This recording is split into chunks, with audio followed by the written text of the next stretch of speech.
नमस्कार, मैं रविंद्र कुमार लाइन सेपेंड में आप सभी का स्वागत करता हूं। आज की क्लास में हम लोग ज्वालामुखी के बारे में पढ़ने वाले हैं।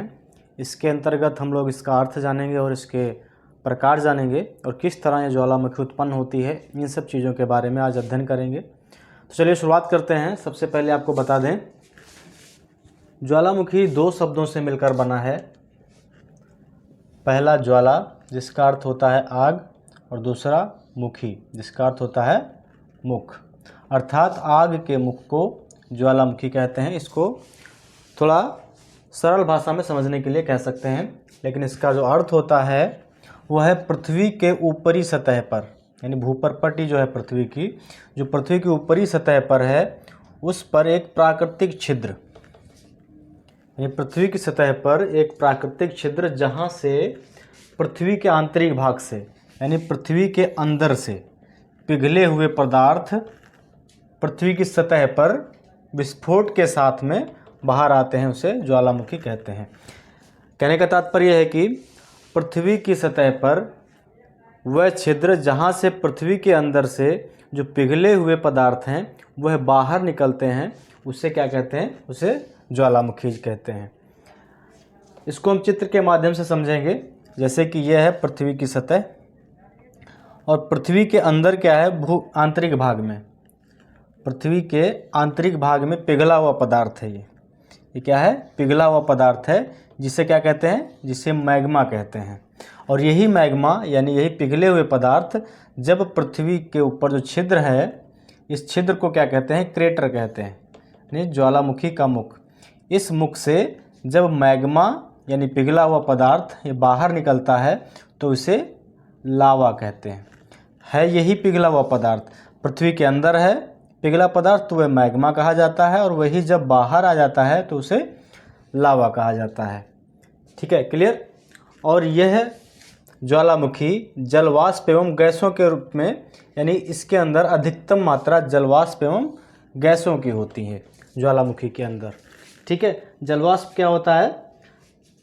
जलवाष्प क्या? पृथ्वी का पानी का गैसीय रूप है, यानी पानी का गैसीय रूप, जिसे जलवाष्प कहते हैं। ठीक है, क्लियर? समझ में आ गया? ज्वालामुखी से निकलने वाले पदार्थ, अगली हेडिंग जो है हमारी वह है ज्वालामुखी से निकलने वाले पदार्थ। तो ज्वालामुखी से कौन से पदार्थ निकलते हैं बाहर?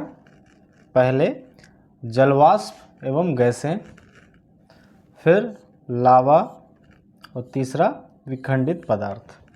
तो हम तीनों को थोड़ा विस्तार से पढ़ेंगे। तो जलवाष्प एवं गैसें, सबसे पहले जलवाष्प क्या होता है? आपको पहले अभी बताया था। जलवाष्प क्या है? पानी का गैसीय रूप है। क्लियर?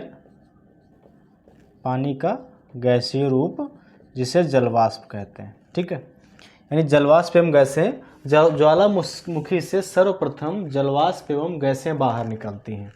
ठीक है, गैसें कौन कौन सी होती हैं? CO2, हीलियम, हाइड्रोजन आदि। ठीक है, ये गैसें बाहर निकलती हैं, जिसमें जलवाष्प एवं गैसों की मात्रा सर्वाधिक होती है। उसके बाद लावा। लावा क्या होता है? वैसे तो भी पीछे बता चुके हैं, लेकिन पिघला हुआ पदार्थ, यानी पृथ्वी के आंतरिक भाग में, यानी पृथ्वी के अंदर पिघला हुआ पदार्थ, जिसे लावा कहते हैं। ठीक है, फिर आता है विखंडित पदार्थ। विखंडित पदार्थ क्या होता है? ज्वालामुखी में गैसों की मौजूदगी के कारण यह पृथ्वी की भूपरपट्टी को टुकड़ों में तोड़ते हुए बाहर निकलती है। तो ये टूटे हुए टुकड़े विखंडित पदार्थ कहलाते हैं। यानी जब ज्वालामुखी जो है अंदर मैग्मा जो है पिघला हुआ पदार्थ पृथ्वी के अंदर है, जब वह बाहर निकलता है तो उसमें गैसों की मात्रा होती है, और गैसों के हाई प्रेशर की वजह से यह भूपरपट्टी को, यानी पृथ्वी की सतह को तोड़ते हुए बाहर निकलती है। जो सतह को तोड़ती है तो कई टुकड़ों में टूटती है, तो उन टुकड़ों को विखंडित पदार्थ कहते हैं। ठीक है, चलिए अब आगे हम लोग पढ़ेंगे इसके प्रकार के बारे में। अब बात करते हैं ज्वालामुखी के प्रकार के बारे में। तो सबसे पहले आपको बता दें कि ज्वालामुखी के 3 प्रकार होते हैं। पहला प्रकार है सक्रिय ज्वालामुखी। पहला है सक्रिय ज्वालामुखी। सक्रिय ज्वालामुखी क्या होता है? जिसके मुख से धूल कण, गैसें एवं जलवाष्प निरंतर निकलते रहते हैं। यानी वह ज्वालामुखी जो एक बार निकल चुकी है लेकिन उसके मुख से धूल कण, गैसें एवं जलवाष्प निकलते रहते हैं, लगातार निकलते रहते हैं, तो उसे सक्रिय ज्वालामुखी कहते हैं, जो एक्टिव रहती है हमेशा। ठीक है। उसके बाद आती है दूसरी प्रकार, प्रसुप्त ज्वालामुखी। प्रसुप्त ज्वालामुखी का तात्पर्य होता है कि काफ़ी समय से धुआं एवं लावा बाहर नहीं निकला है, परंतु भविष्य में कभी भी निकल सकता है। ठीक है। यानी वह ज्वालामुखी जो एक बार आई है, एक बार निकल चुकी है, लेकिन उसके निकलने के बाद में उसमें धुआं एवं लावा नहीं निकल रहा है, लेकिन उसके भविष्य में यानी कभी भी दोबारा निकलने की पूरी संभावना है कि कभी भी वह दोबारा निकल सकती है। तो उसे क्या कहते हैं? प्रसुप्त ज्वालामुखी। इसको सोई हुई ज्वालामुखी भी कहते हैं। ठीक है, सोई हुई ज्वालामुखी। अब तीसरी आती है, अंतिम जो है वह है मृत ज्वालामुखी।